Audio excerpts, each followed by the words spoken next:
olunaku lw'Omukama olwokusatu mu budde obw'omwaka. Sande eno nga tutambula wamu ne Kristo eddamu okutuyita mu ngeri ey'enjawulo nti twenenye tukkirize amawulire agasanyusa.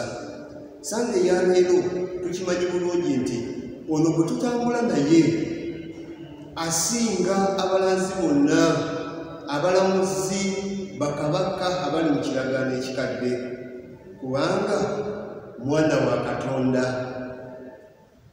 Ku Sande eno Kristo addamu okutuwa ekiragiro, addamu okutuwa obubaka obutulagira okwenenya ate n'okukkiriza evanjiri, okukkiriza amawulire agasanyusa.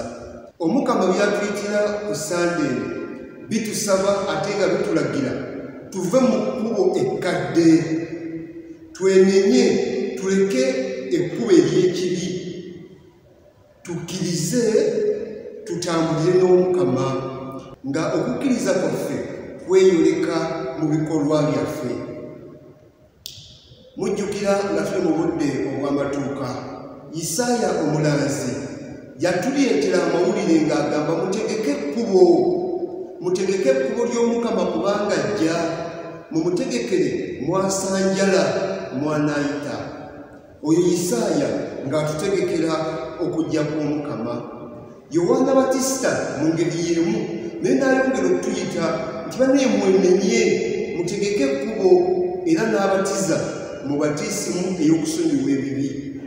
Abo baali balanzi ab'okututegeka olw'okujja kw'Omukama. Kristo ng'azze ate yatuyita mu ngeri ey'enjawulo nti mwenenye mukkirize amawulire agasanyusa. Kristo atukakasa bulungi nti amawulire agasanyusa ye mwennyini agatuleetedde, naye ate ffe abagamba nti tumugoberera tulina okugakkiriza mu bulamu bwaffe. Ku kyalo kyaffe kwaliko omusajja lumu eyajja ng'akola obufuusa, n'akwata ejjambiya ne yeefumita mu lubuto n'asigala ng'ayogera. Bwe yamala n'abuuza abantu abaaliwo nti mukkiriza nti ejjambiya eno esobola okugifumita omuntu n'atafa? Abaaliwo ffenna ne tugamba kisoboka, osobola era tukkiriza osobola, kubanga twali tulabyeko nga ye agyefumise n'asigala nga mulamu era ayogera n'ajejja namu. Naye bwe yamala n'abuuza kakati mumwe waveeyo omuntu omu ngimufumite asigale nga mulamu. Ffenna abaaliwo tewali n'omu yavaayo musajja muteekemu ejjambiya, kubanga newankubadde twakkiriza mu bigambo, okukkiriza tekweyoleka mu bikolwa. Omukama olwaleero ng'atuyita nti twenenye ate tukkirize amawulire agasanyusa, atuyita tukiteeke mu nkola. Okukkiriza kwaffe kweyoleke, kuleme kukoma ku bigambo, tuleme kwogera bwogezi nti tugoberera Kristo, nti tuli ba Kristo, wabula n'ebikolwa byaffe byoleke nti tuli mu kisinde kya Kristo. Ng'abatulaba tebeetaaga na kubuuza nti gwe ogoberera ani, osoma ddiini ki, naye nga ebikolwa byaffe byennyini byolekera ddala nti tuli ba Kristo.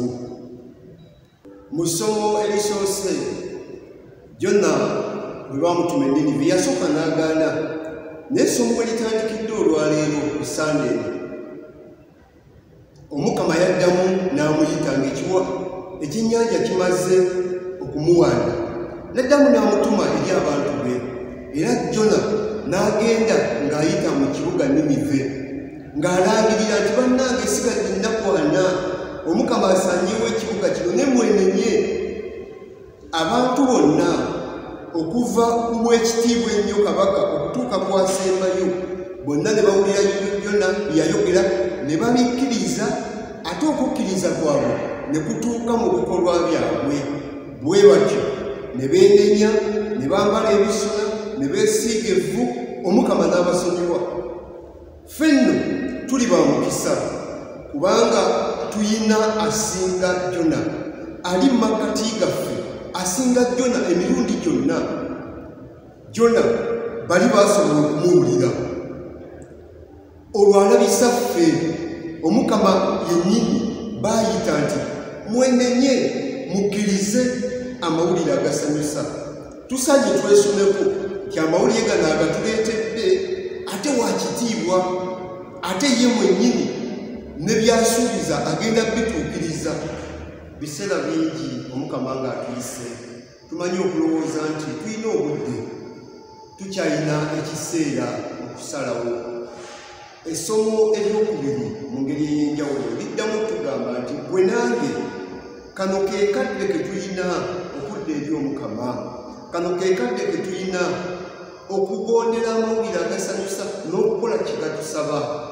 Essomo erisose litugambye mmwe abalina abafumbo mweyise nga abatali bafumbo nga tugoberera amawulire agasanyusa, tuleme teekawo kyekwaso. Abalina emirimu egibakuuma nga mulina bye mukola mube nga abatalina mirimu, musobole okufiisaawo akadde k'Omukama.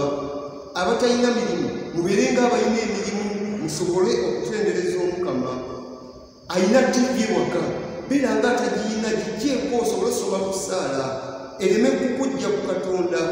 Abatalina mirimu tuve mu kwebaka, naye beera nga alina emirimu. Keera, tambula, yambala bulungi, osome nga mwebaza Omukama, ng'otendereza Omukama. Abali mu kukaaba ennaku, abali mu kukungubaga ennaku eyo ereme kukujja Katonda, naye ne mu kukungubaga okwo owuliremu ekigambo kya Katonda. Abali mu ssanyu tuleme kujja Katonda mu ssanyu lyaffe, naye tubeere naye, tube nga abatali mu ssanyu, kubanga amawulire agasanyusa kye gatuyita tubeere ne Kristo akadde konna. Tuleke enkola yaffe enkadde, tuddemu okutambula ne Kristo, tuddemu okutambulira ku mawulire agasanyusa kye gatuleetera. Kano ke kadde ke tulina ng'Abakristo, kano ke kadde ke tulina ffenna abakkiriza Omukama okugoberera Omukama. Bwe tunaalowooza tukyalinayo ebbanga eriwera, tugenda kufiirwa Omukama byatutegekera, tugenda kufiirwa ebirungi Omukama byatusuubiza.